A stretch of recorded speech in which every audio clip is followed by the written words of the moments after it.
Doña Maritza Olivares, sobre sus hombros recae todo el peso de la coordinación de este panel.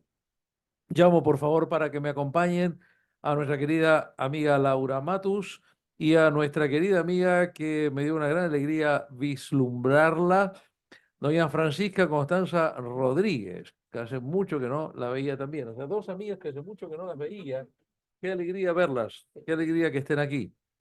Entonces, entiendo que las demás personas, porque Claudio Moreno no lo veo. Aquí estoy, Eh, profesor. ¿Está? Sí, sí. Está en línea, Ricardo. Sí, pero ¿cómo no está acá? ¿Por qué no está acá? No, él avisó, me avisó que estaba con un tema de Sí, avisé. trabajo, me avisó.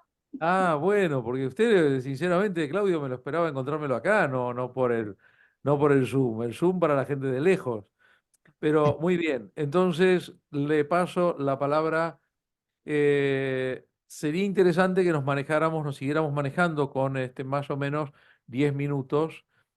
Para tranquilidad, atrasé el break, lo atrasamos para las 4:30. Cuando lleguen las 4:30, acomodé lugar, ahí cortamos, hacemos el break y después seguimos. Pero lo atrasé para las 4:30, porque creo que comimos muy bien al mediodía y no creo que tengamos muchas ganas de comer sanguchitos ahora. Entonces, juntemos hambre un ratito más y podemos entonces, adelante, Maritza, tuya es la palabra. Gracias. Gracias, Ricardo. Un saludo fraterno desde Lima, Perú, a todas las personas que se encuentran conectadas y también presencialmente en Santiago. Esta mesa es muy importante para los países latinoamericanos, dado que tenemos bastante recorrido de historia, democracia y derechos fundamentales. Vamos a empezar con la ponencia de Tilson Duarte de Brasil, sobre el acceso a la justicia y la objeción de conciencia judicial, aproximación teórica en un escenario democrático, por 10 minutos. Adelante, Tirso. Buenas tardes a todos, ¿cómo se encuentran? Una cosita primero, es de Colombia, no de Brasil, ese fue un error en la programación, pero Ok, no hay ningún problema. Es que ese es el problema, que es un evento de integración. Entonces, es como que, bueno, damos por sentado que somos de todas partes, Sí, ¿no? sí, tranquilos, no hay ningún problema. Bueno, muchas gracias a todos, sobre todo pues por el espacio para compartir con ustedes el avance de una investigación que estoy desarrollando hace más o menos 8 meses sobre el acceso a la justicia en Colombia particularmente y pues en este buscar sobre las instituciones que apoyan el acceso a la justicia como derecho y demás, empezamos a encontrar algunas instituciones dentro del mismo derecho colombiano y que se replican en toda Latinoamérica frente a lo que podría ser la objeción de conciencia judicial. Entonces, aquí vamos a hacer una especie de, como bien dice el título, aproximación teórica en estos escenarios democráticos específicamente. Yo soy docente e investigador del Centro de Pensamiento, Derecho, Estado y Sociedad de la Universidad San Buenaventura y, sin más preámbulo, iniciemos. Como todos sabemos, pues el Estado tiene funciones específicas, ¿no? La ejecutiva, la legislativa, pero precisamente nos vamos a centrar en la judicial. Digamos que la ejecutiva y la legislativa, de alguna u otra forma, en los estados democráticos, pues materializan qué es ese ejercicio democrático, dado que tanto el poder ejecutivo como el legislativo, para llegar allí es a través del voto popular. Y en la judicial, de alguna u otra manera, se entiende la materialización de este ejercicio democrático por la salvaguarda, garantía y protección de los derechos, en especial derechos fundamentales, entendamos vida, libertad y todos estos. Entonces encontramos dos funciones, si se quiere, específica en la función judicial. Acceso a la administración, acceso y administración de justicia y administración de sistemas jurídicos, en el entendido que en esos sistemas jurídicos nos vamos a encontrar las diferentes áreas del derecho. Sin embargo, pues por un tema de tiempo vamos un poco rápido. ¿Listo? Esa administración de justicia, si queremos, la podemos ver o desde tres perspectivas particulares. Primero, desde acudir y plantear problemas ante una autoridad competente. Entendamos esta autoridad no solo como jueces, sino que en el entendido de que buscando justamente esos estados democráticos, pues se decidió que en ciertos momentos, en principio, en virtud del principio de colaboración armónica, diferentes entidades del Estado podrían entrar en esa administración de justicia. En Colombia particularmente tenemos entidades del Ejecutivo que administran justicia en ciertos momentos, digamos de manera temporal. Otro de esos ejes de los que se habla frente a la administración de justicia es la decisión cumplida y de manera oportuna, pero nos queremos centrar sobre el tercer eje, que son los procedimientos para obtener una decisión. ¿Por qué? Porque cuando hablamos de acceso a la administración de justicia, necesariamente no vamos a pensar que se administra justicia o que hay acceso a la justicia cuando hay un fallo favorable a cada una de las personas que representan esa decisión judicial o que se ven inmersas como parte en esa decisión judicial. Vamos a encontrar entonces que hay una visión teleológica y una visión instrumental respecto de esos procedimientos para las decisiones. Y esto, digamos, es una visión amplia respecto de la decisión judicial en Colombia. En Colombia, en Latinoamérica. La visión teleológica la vamos a encontrar como que sí o sí la administración de justicia se va a materializar a su vez como acceso a la justicia y derecho desde en la obtención de una decisión favorable, mientras que desde la visión instrumental vamos a centrarnos es justamente en ese procedimiento. Pero surge la pregunta entonces, ante esto nos encontramos la decisión favorable y el procedimiento que nos puede llevar sí o no a una decisión favorable. En ese sentido, los jueces normalmente pueden tomar una serie de decisiones. En Colombia particularmente tenemos las que están enumeradas en pantalla. Declarar exequible o inexequible a nivel constitucional, anular o no anular algún acto administrativo o actuación administrativa, tutelar o no tutelar en caso de acciones de tutela o derechos de amparo como se conoce en algunos países de Latinoamérica, condenar o no condenar y por último puede haber una opción que digamos de alguna u otra forma es prohibida para los jueces y es declararse inhibido para los fallos, para proferir el fallo. De alguna u otra manera, cuando empezamos a hacer el rastreo y empezamos a hallar estos fallos donde se declaran inhibidos, pensamos en primera medida que era una manera de negar la administración de justicia, aunque en el sentido teleológico. Sin embargo, desde la visión instrumental de la administración de justicia, esa inhibición no tendría en principio por qué afectar ese procedimiento, dado que el procedimiento se surte como tal, pero es la decisión última la que a consideración del juez no tenía argumentos o no estaba capacitado para decidir sobre ese tema en específico.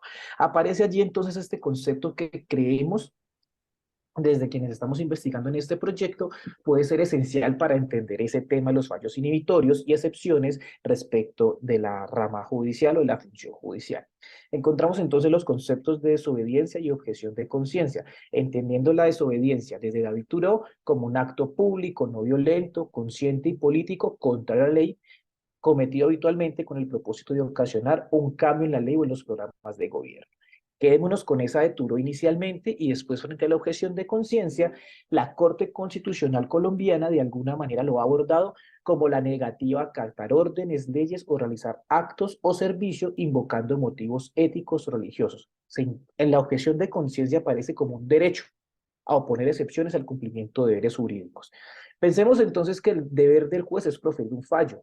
Podríamos hablar de fallos inhibitorios, ¿sí? Y los enlistados, pero cuando se está la pregunta que surge en este momento es, cuando estamos frente a un fallo inhibitorio, estamos frente a una manera de desobediencia o objeción de conciencia del juez y principalmente, ¿qué pasa cuando nos encontramos frente a otras figuras? No solamente frente al fallo inhibitorio, sino cuando nos encontramos a excepciones puntualmente encontradas en el ordenamiento jurídico colombiano, como lo son la excepción de inconstitucionalidad o la excepción de ilegalidad, esas figuras puntuales en la que el juez considera que por ese caso específico la aplicación de una norma puede violentar de alguna manera la Constitución o el ordenamiento legal mismo.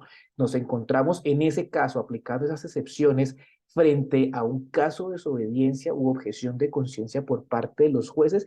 En ese escenario, hemos planteado de alguna u otra forma que al prohibirse los fallos inhibitorios, diríamos, no hay manera que un juez pueda hacer o desobedecer más bien el ordenamiento jurídico.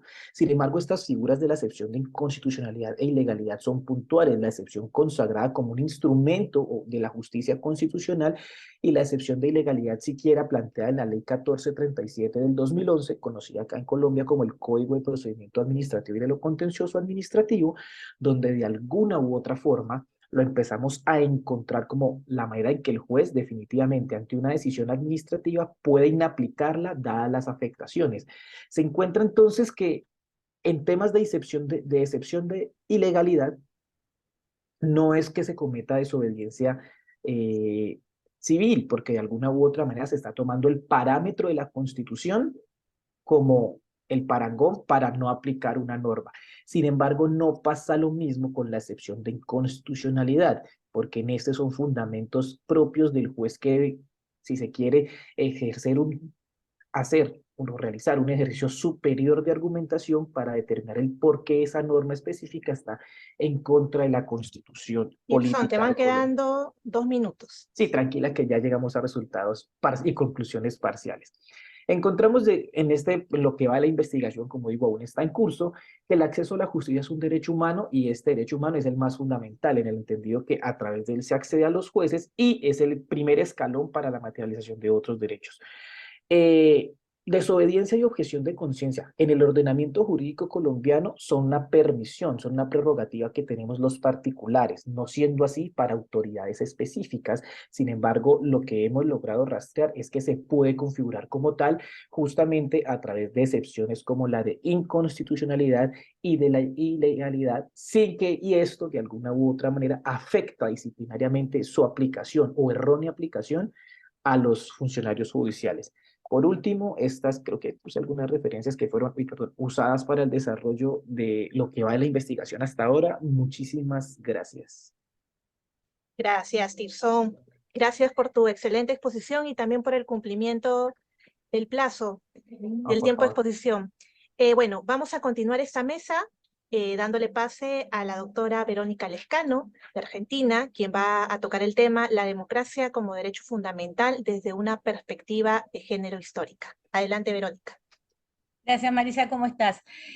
Bueno, para ser breve voy a tratar a ver si puedo de hacerlo en menos tiempo del pautado para cumplir, ya que interviene en la otra un poquitito, vamos a achicarnos un poquito más todavía. El tema es por demás vasto, obviamente, y yo lo único que voy a traer a reflexión acá tiene que ver con el concepto y el contenido que le estamos dando a la democracia.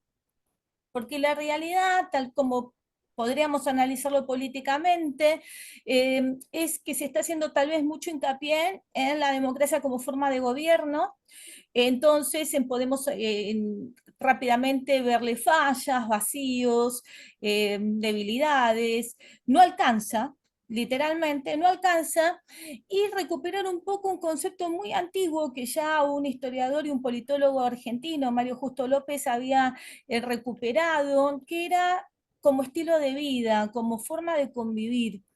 Y entonces, claro, cuando uno se pone a pensar en la democracia desde esta noción, emergen automáticamente las voces de las que llamadas minorías y entonces se preguntan si están incluidas o no en esa democracia como forma de vida y entonces automáticamente las mujeres, las disidencias LGTQ+, las discapacidades, la ancianidad, las infancias y podríamos cansarnos de listar una serie de colectivos que dicen, bueno, si hay democracia, ¿por qué no estamos incluidos? O sea que automáticamente lo que emerge es una idea como de visibilidad de gente y de grupos que se sienten rechazados o excluidos de esa forma de gobierno democrática. Y entonces comienza todo un planteo de lucha, la búsqueda de conquista por derechos, pero claro, un poco esto que hablaba Damián tan sucintamente, que se van generando grietas.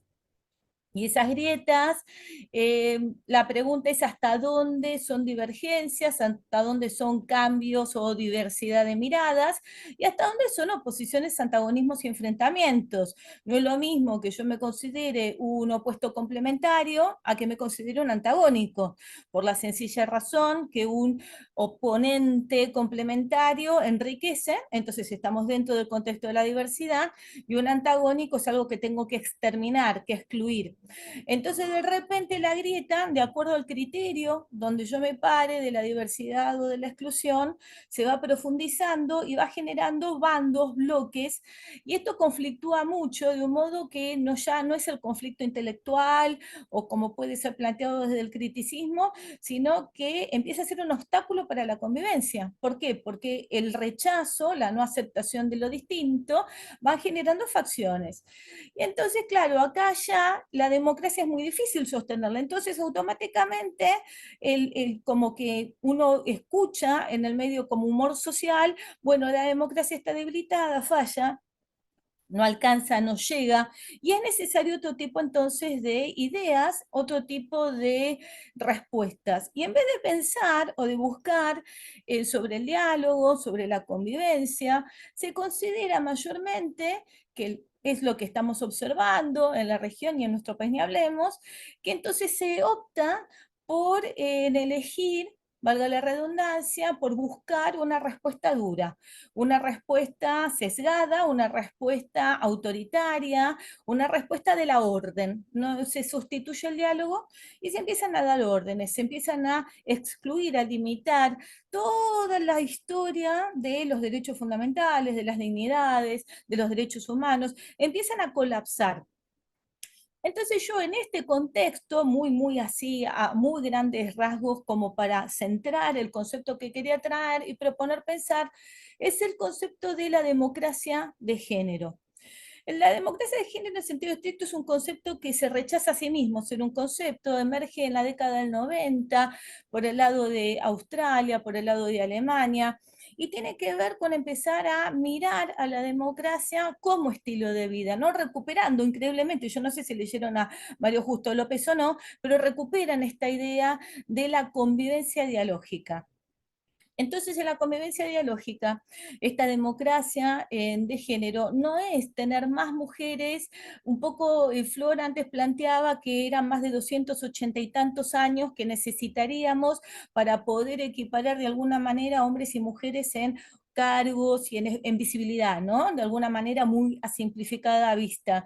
Y en sentido estricto, este concepto, esta idea no va sobre eso solamente, porque tener una mujer en el poder tampoco asegura tener visibilizado el género y las problemáticas de grupos diferentes al patriarcal que uno cuestiona, o que yo por lo menos cuestiono mucho.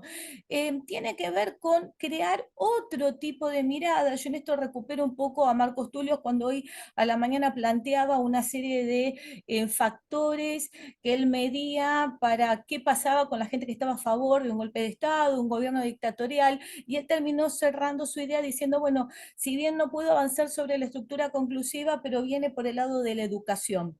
Y acá entonces es donde yo pongo siempre el granito de arena, porque todos y todas las que estamos en este momento compartiendo este espacio estamos en la educación, en muchos órdenes o en pocos o en alguno, pero somos todas personas que hemos asumido un compromiso desde la formación en la construcción de ciudadanía, y entonces pensar, ya que esto es integración, y estamos acá en un panel hasta que tenemos a Mari de Perú, o sea, toda gente de distintos lados, además de Chile y Argentina, pensar qué estamos haciendo desde la educación, desde el espacio que a nosotros nos ha sido dado, qué estamos haciendo para formar y construir una ciudadanía donde incorporar todas las características, si se quiere, negativas que ya Bobbio planteaba en qué es la democracia, ¿no?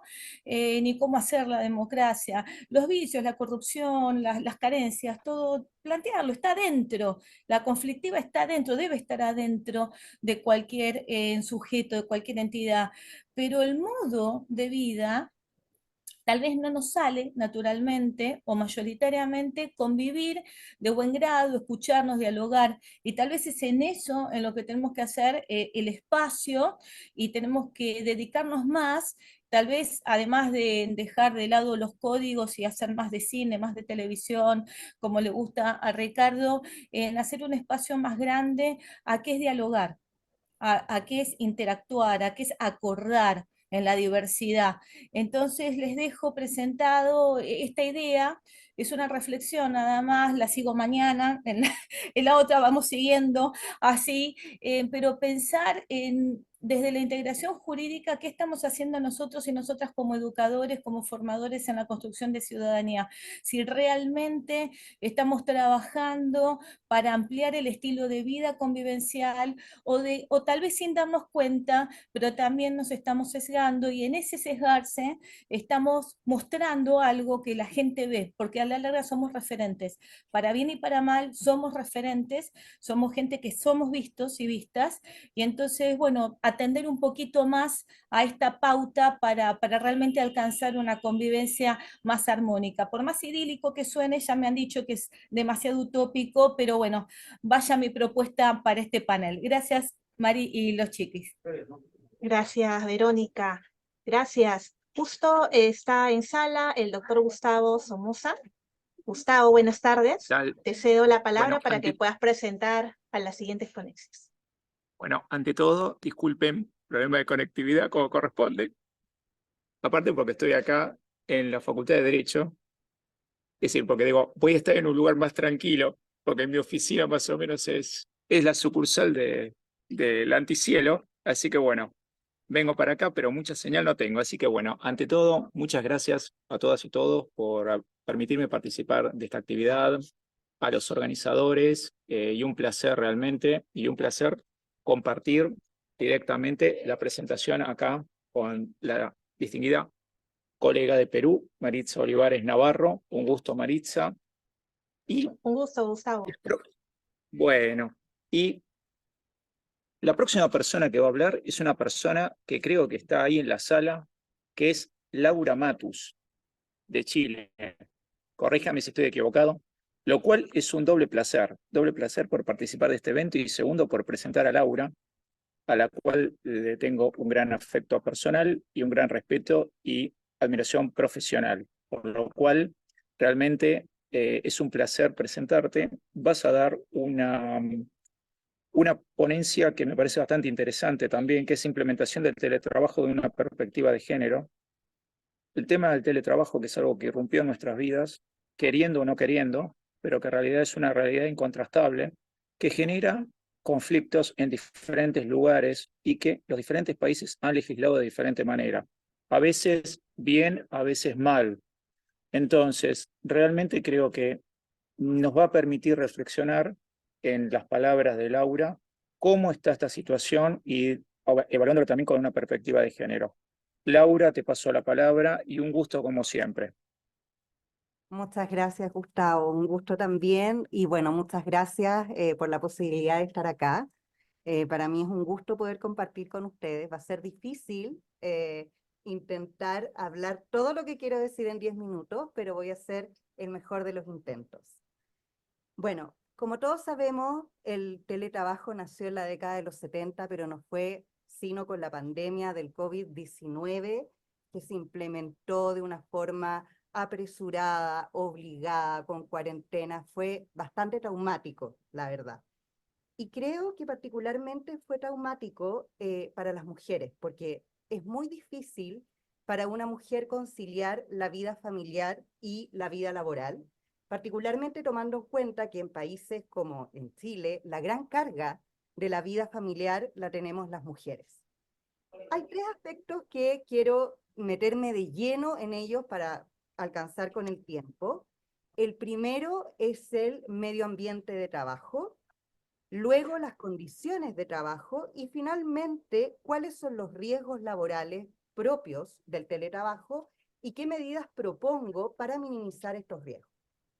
Bueno, como todos sabemos, en general la seguridad y salud en el trabajo en un primer momento se abordó desde un punto de vista más bien de reparación. Pero hoy en día el foco se pone en los riesgos. Y desde esa óptica es muy importante identificar cuáles son los riesgos en el teletrabajo. Uno pudiese pensar que en un medio de ambiente de trabajo como es la casa, no en estricto rigor deberían haber menos riesgos, o sea, uno se ahorra el trayecto, está en un lugar que es más tranquilo, pero la verdad es que se han identificado dos riesgos laborales muy importantes, comunes a hombres y mujeres, como son el aislamiento social, lo que efectivamente hace muy difícil para algunas personas particularmente realizar un buen trabajo, y por otra parte, la falta de relaciones sociales. Y la verdad es que particularmente tratándose de las mujeres, a estos riesgos se suma las dificultades en conciliar la vida personal, como decía, con la vida laboral. Y desde esa óptica le corresponde al empleador o empleadora adoptar las medidas específicas para facilitar esta conciliación, como, por ejemplo, estableciendo horarios flexibles para las mujeres. Obviamente, esto tiene que estar muy especificado en protocolos que se deben socializar, porque si no, puede parecer que efectivamente lo que se está haciendo más bien es favorecer a algunas personas y recargando al resto de los trabajadores. En cuanto, bueno, eso es lo que dice relación con el medio ambiente de trabajo, que tratándose del teletrabajo es el hogar.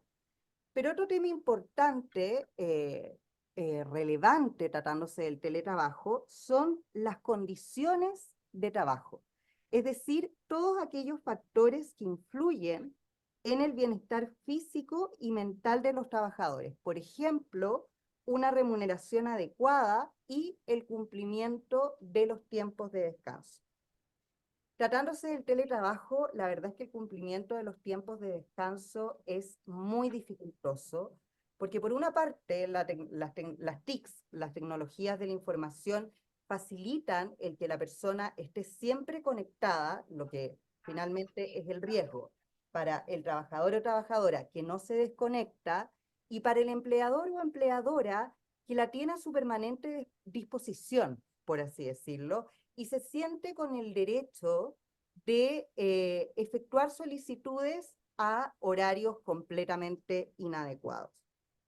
Obviamente eso genera problemas físicos, problemas mentales, que a la larga pueden redundar en problemas tan graves como el burnout. Si bien el burnout se comenzó a estudiar como una patología que afectaba a las personas que atendían directamente al público, con la pandemia el burnout se comenzó a estudiar a propósito de quienes hacían teletrabajo, particularmente porque se incumplía el derecho a la desconexión digital, es decir, el derecho a que el trabajador o trabajadora tuviera este tiempo propio y este tiempo de descanso. Es importante señalar que este derecho a la desconexión digital es un derecho irrenunciable. Y al ser irrenunciable, no solamente se le aplica al empleador o empleadora. De hecho, en Chile hay un dictamen de la Inspección del Trabajo, si lo pudiésemos mostrar, que lo tengo en la... No me dijiste que ibas a pasar. Perdón. Tenía que ir pasando. No, no es necesario, porque todo... Ya, perfecto. Gracias. No, con esto. Ya. Entonces les voy a dejar ahí el dictamen de la Dirección del Trabajo. Lo que me parece relevante de este dictamen es que si bien obviamente el derecho a la desconexión digital está contemplado para el empleador, en el sentido que el empleador no debe interrumpir el descanso del trabajador o trabajadora, en este dictamen se releva que tampoco el trabajador o trabajadora puede, por ejemplo, contestar correos electrónicos en su horario de descanso, porque es un derecho renunciable. Y eso me parecía importante relevarlo. También me gustaría abordar lo que ocurre tratándose de los estudios respecto al teletrabajo. Y acá hay una situación bien particular, porque analizando los estudios sobre el teletrabajo que hay particularmente en Chile, puedo distinguir dos etapas. Una etapa previa a la pandemia, en que se aborda el teletrabajo desde un punto de vista teórico, y el teletrabajo es maravilloso. Es la mejor solución, pero la solución perfecta para conciliar la vida personal con la familiar. No, es una cosa pero increíble, porque uno ahorra en traslado, se evita contaminación, personas con dificultades para movilizarse tienen acceso a trabajo. De verdad es como una película romántica, es maravilloso. Pero es muy gracioso cuando uno empieza a analizar los estudios que se realizaron durante la pandemia, que al menos en Chile se realizaron durante el año 2020 y 2021, teníamos unas restricciones de movilidad horribles, cuarentenas, unas noticias apocalípticas, los colegios cerrados, las universidades cerradas, personas que dependían del servicio, toque de queda, no sé, acá fue una dictadura, realmente fue horrible. Personas que siempre disponían de ayuda doméstica no podían disponer de ella, y la verdad es que acá los estudios cambian completamente, o sea, se relevan los problemas de salud mental y particularmente las dificultades que para la mujer trae el establecer una posible conciliación entre la vida laboral y la vida familiar. Y por último, para ir cerrando, la propuesta de esta investigación es medidas generales para una debida implementación del teletrabajo, es decir, medidas aplicables tanto para los hombres como para las mujeres. En primer lugar, establecer un protocolo en el recinto de trabajo de que se trate. Eso es muy importante. Protocolo donde se establezca, por ejemplo, que a la persona se le va a entregar mobiliario ergonómico adecuado, acceso a Internet. Yo, por lo menos, en mis primeros tiempos de teletrabajo no tenía acceso a Internet, tuve que pedir una autorización especial para ir a la oficina. Así de simple, permiso laboral. Era imposible conectarme desde la casa. En segundo lugar, difundir este protocolo. Inclusive podría ser una buena idea establecer un punto focal, es decir, una persona que esté dispuesta solo para resolver las dudas. Medidas específicas para las teletrabajadoras. Identificar los riesgos de las mujeres haciendo teletrabajo. Establecer una jornada con flexibilidad. Garantizar la desconexión digital de la trabajadora y el debido respeto a sus tiempos de descanso. Por eso me interesaba mostrarles el dictamen de la Dirección del Trabajo. Adoptar medidas destinadas a disminuir las problemáticas asociadas, problemas mentales, problemas de salud, incluso posibles falta de ejercicio físico y la más grave, por supuesto, el burnout. Además, hay un tema en el teletrabajo que puede afectar mucho a la mujer y es la violencia doméstica. Obvio, la violencia doméstica siempre va a afectar a una mujer, pero imagínense si el agresor está en la casa y yo intento trabajar desde ahí. Obviamente la situación se complejiza muchísimo. Y otro problema también que identifiqué en esta investigación es que la forma de relacionarse en teletrabajo es una forma muy personal. WhatsApp o redes sociales, y eso aumenta las posibilidades de acoso. Y además de aumentar las posibilidades de acoso, al ser formas en que el acosador no está expuesto personalmente, si bien queda registro, muchas veces, contrariamente a lo que uno cree, porque va a quedar registro, se siente más liberado y actúa de forma más intrusiva, porque además la mujer al estar sola y no tener contacto con redes de apoyo o el resto de sus compañeros de trabajo puede creer que son simples comentarios. Para terminar, en caso de identificar una situación de acoso en contra de la trabajadora, activar inmediato los protocolos de denuncia. Esa es una obligación del empleador y de esta manera ordenar una investigación y tomar las medidas de resguardo en favor de la trabajadora. Muchísimas gracias. Espero que les haya gustado.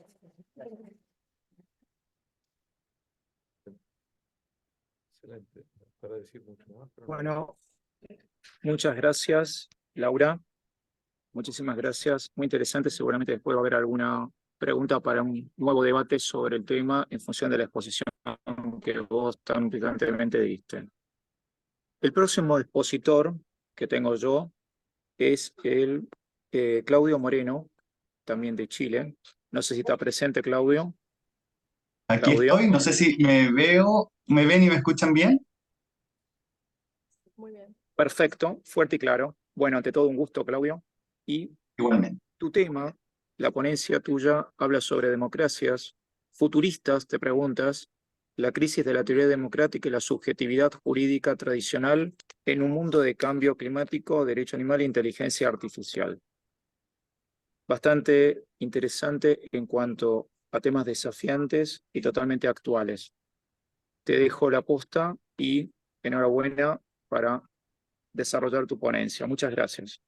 Muchísimas gracias, Gustavo. Bueno, palabras de rigor, solo agradecimientos, ¿cierto? Para mí es un placer estar acá exponiendo en este encuentro de integración jurídica entre la Universidad de Buenos Aires y la Universidad de Chile. Un abrazo gigante al profesor Rabinovich y también a Frank, que la veo ahí sentada.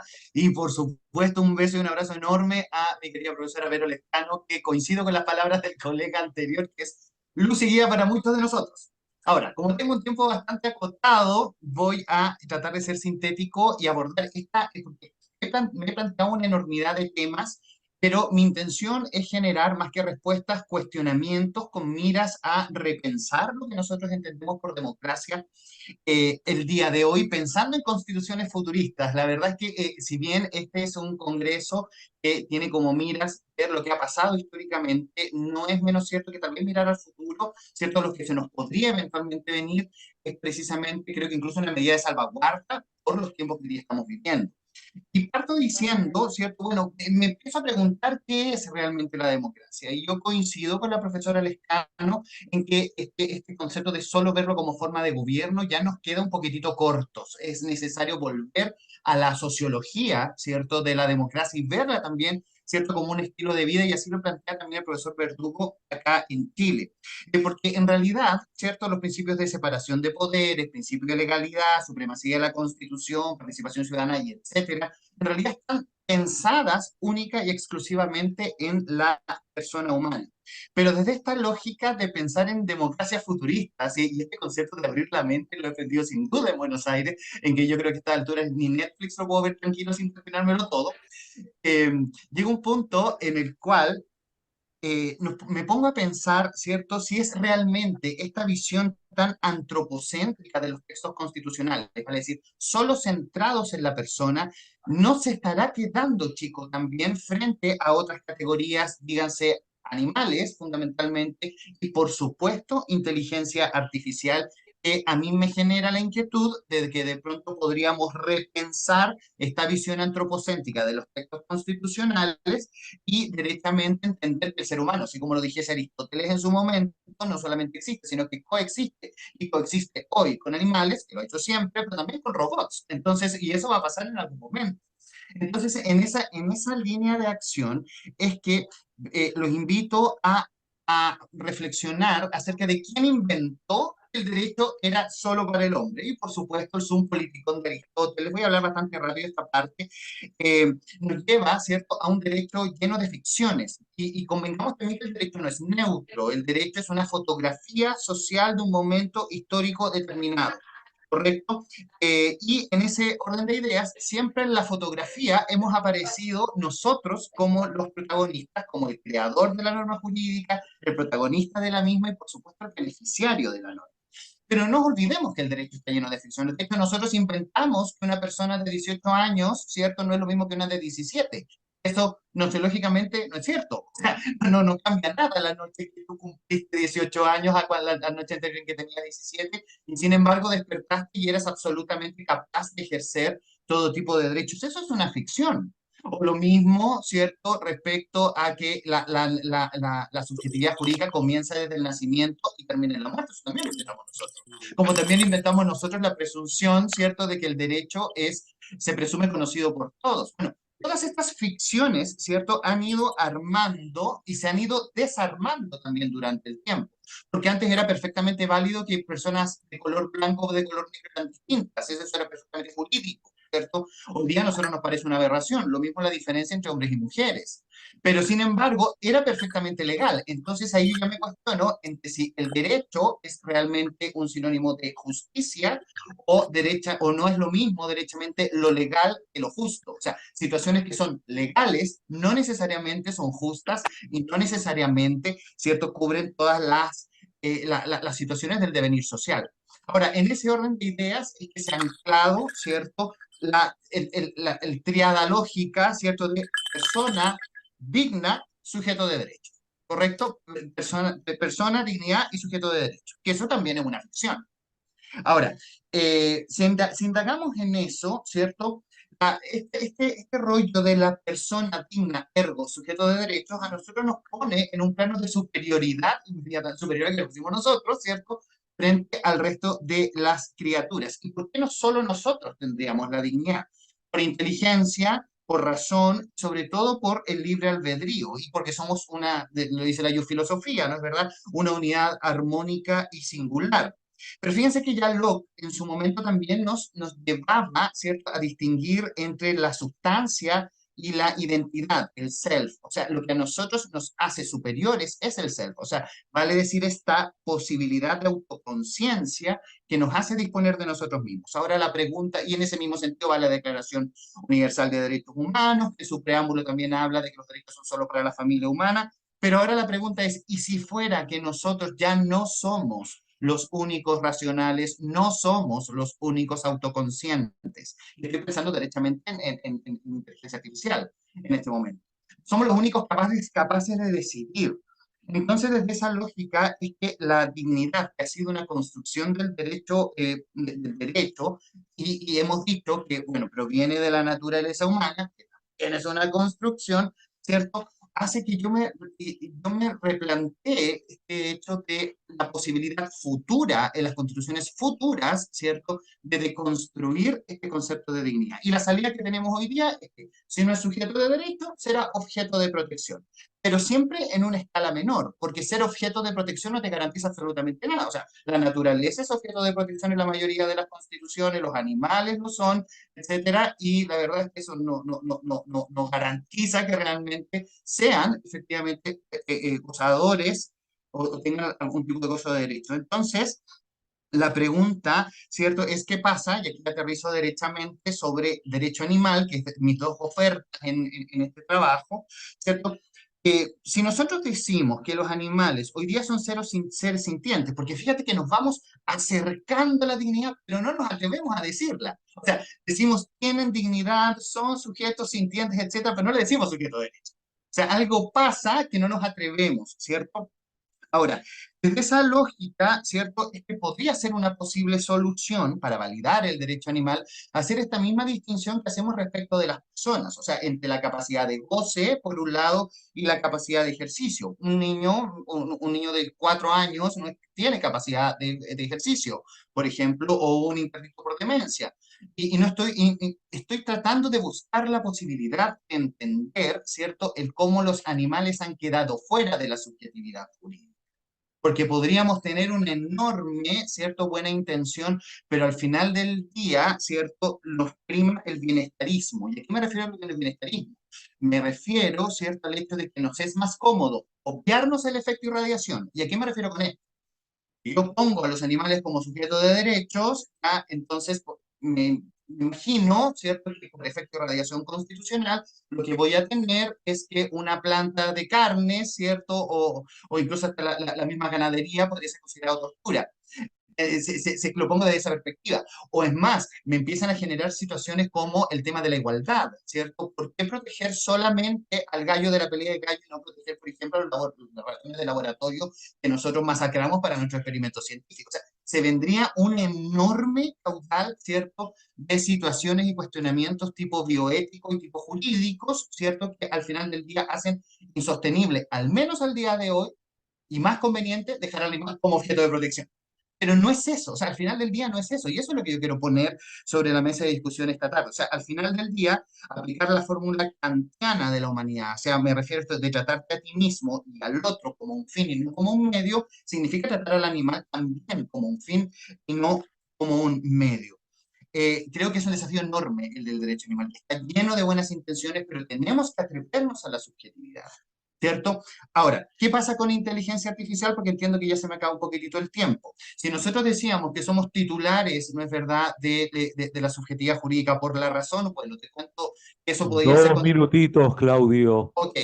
Vale. Eso podría ser en el tiempo de las calculadoras. Hoy día, ¿cierto?, los procesadores de texto, o sea, perdón, las máquinas de procesamiento, los procesadores de texto, ¿cierto?, piensan, deciden, y de hecho el chat GPT-2, ¿cierto?, que ya se mete en política, hace algoritmos, toma decisiones, se viene todo este tema del neuroderechos también, en que nosotros ya no somos los únicos libres, y sobre todo que hoy día tenemos inteligencia artificial que toma decisiones, aprende y toma decisiones. En ese orden de ideas, ¿no será necesario también repensar alguna categorización? Y concluyo, asumiendo que ya no me queda nada de tiempo, que lo que yo pretendo es sentarnos a la posibilidad de repensar. No traje aquí ninguna solución, pero sentarnos a la posibilidad de repensar, ¿cierto?, que esta triada lógica de dignidad, sujeto, ¿cierto? Sujeto de derecho y persona ya está derechamente en crisis. Tal vez una alternativa es la que proponen en México, don César Nava y Mañalich en Chile, entender que una cosa es el sujeto y otra cosa es ser capaz de ejercicio como una alternativa. Pero necesitamos sí o sí una categoría intermedia, y esa categoría intermedia que hoy día no existe, debiese existir en las constituciones futuristas, tal y como lo he planteado en mi exposición. Muchísimas gracias.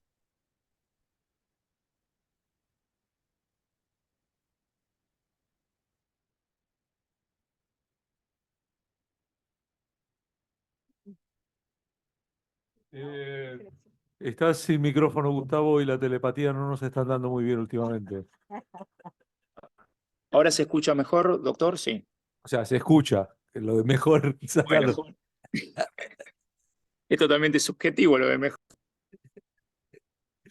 Así que bueno, estaba diciendo que podemos presentarla conjuntamente, Maritza y yo, a la nueva ponente, que es puntualmente Francisca Constanza Rodríguez, una querida amiga, aparte ex compañera que cursamos juntos, con la cual tengo una gran estima personal y profesional nuevamente, con lo cual digamos que estoy un poco teñido de subjetivismo todo. Pero bueno, y con un tema muy desafiante trae Francisca a esta charla, que es, ¿tenemos infancia democrática al sur del mundo? Y me parece que es de muchísima actualidad, sobre todo cuando vemos tantos niños y niñas desamparados en todos los países del mundo y particularmente en la región en que nosotros estamos compartiendo espacio. Desde ya, bueno, te paso la palabra y un gusto como siempre.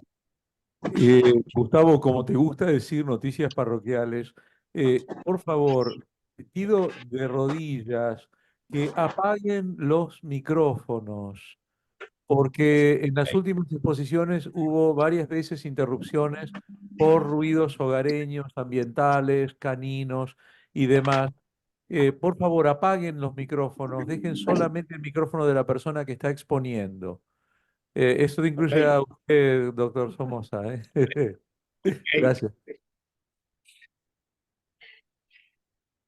Bueno, comienzo nada más.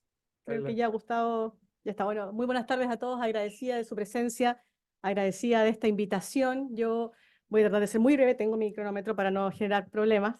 La verdad es que yo me aprovecho de la circunstancia constantemente para introducir un tema que tiene que ver con los niños, que es el tema que a mí me convoca.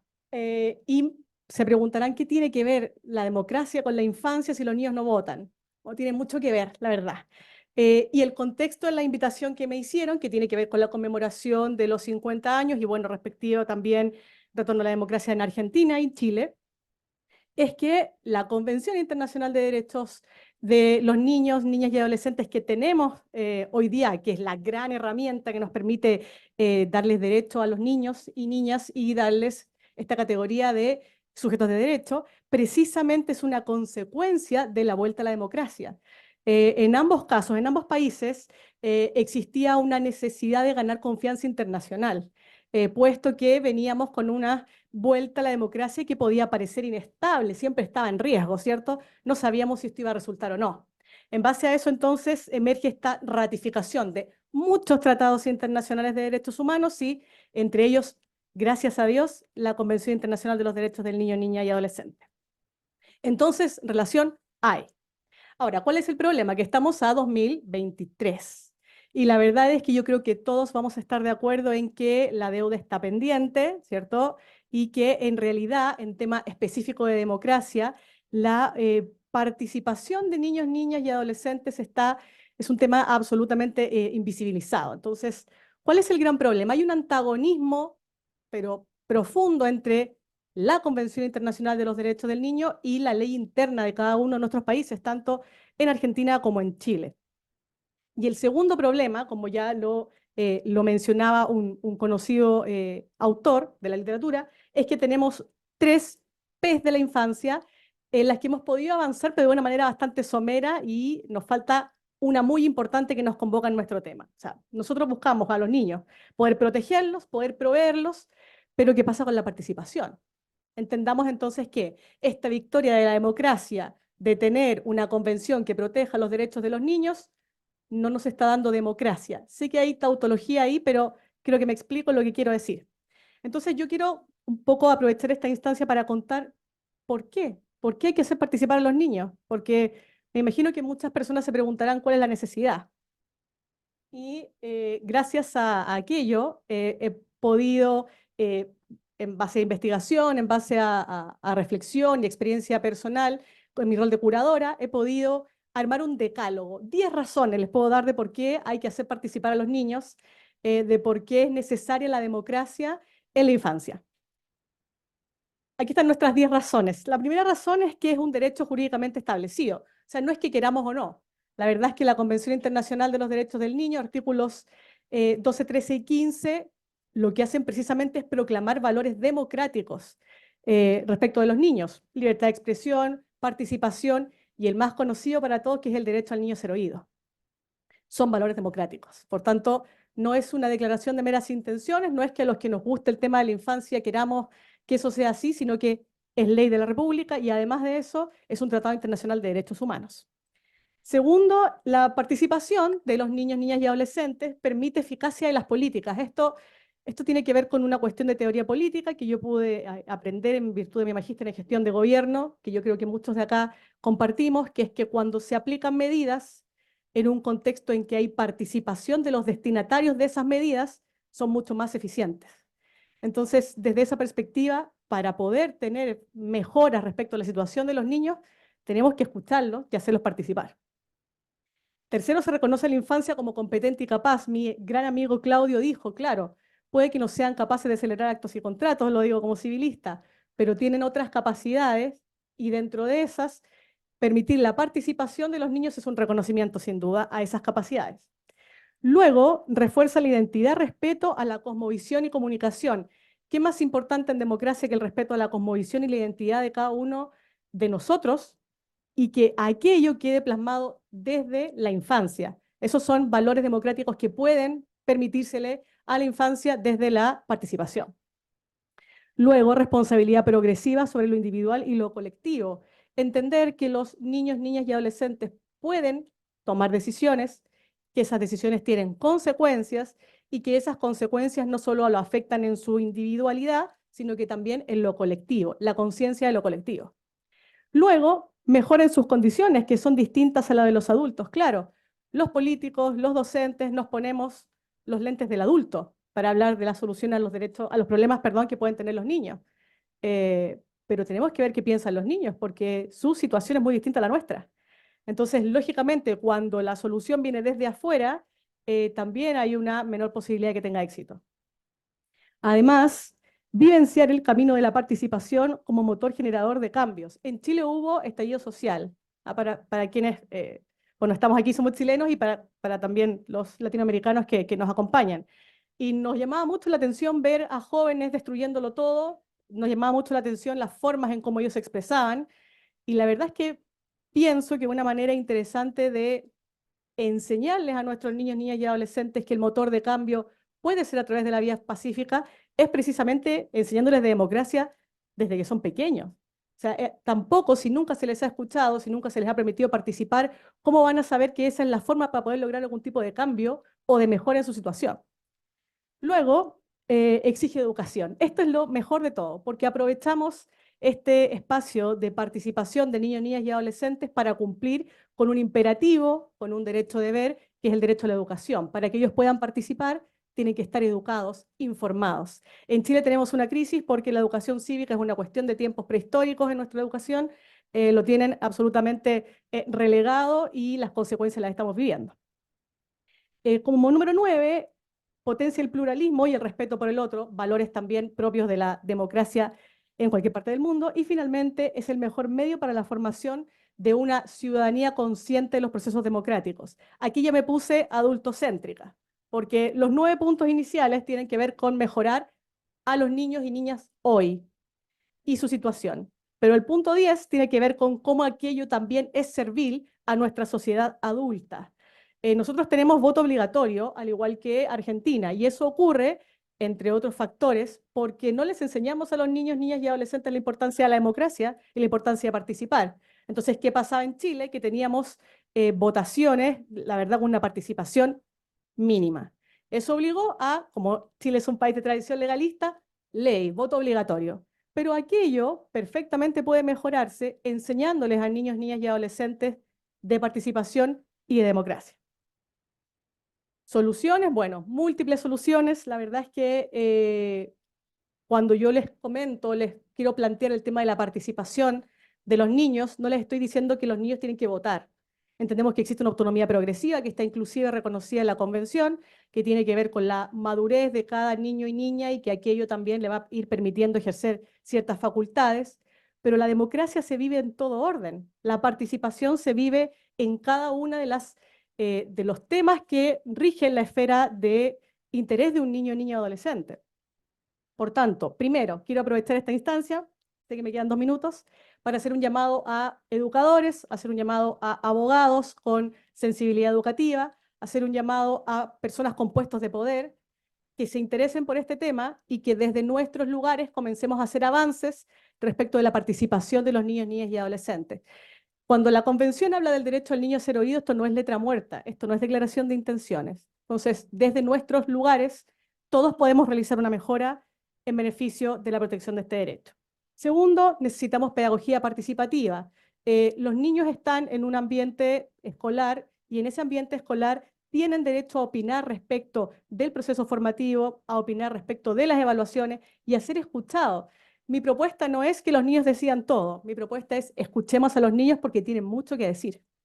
Y por último, me robé una idea de un autor muy conocido que se llama Francesco Tonucci, que escribe mucho respecto de los niños y de las ciudades aptas para niños y sus necesidades, y él tiene la idea de consejos infantiles. Los consejos infantiles son como si fuesen centros de madres, como si fuesen juntas de vecinos a nivel local, donde los niños y niñas viven, que pueden reunirse, niños, niñas y adolescentes, a conversar ciertos temas que son directamente de su interés y que sean escuchados por la autoridad. Son cuestiones de sencillo manejo, de sencilla solución, pero que pueden comenzar a hacer un cambio muy importante. Para terminar, quiero hablar precisamente o hacer propias unas palabras de don Francesco Tonucci, que dicen lo siguiente: este niño tan alejado de nosotros y tan necesitado de nuestra ayuda y nuestro afecto, ahí no se alcanza a ver acá, ahí sí, ahí sí, difícil de escuchar y entender, contiene una fuerza revolucionaria. Si estamos dispuestos a ponernos a su altura y darle la palabra, será capaz de ayudarnos a entender el mundo y nos dará fuerzas para cambiarlo. Muchas gracias.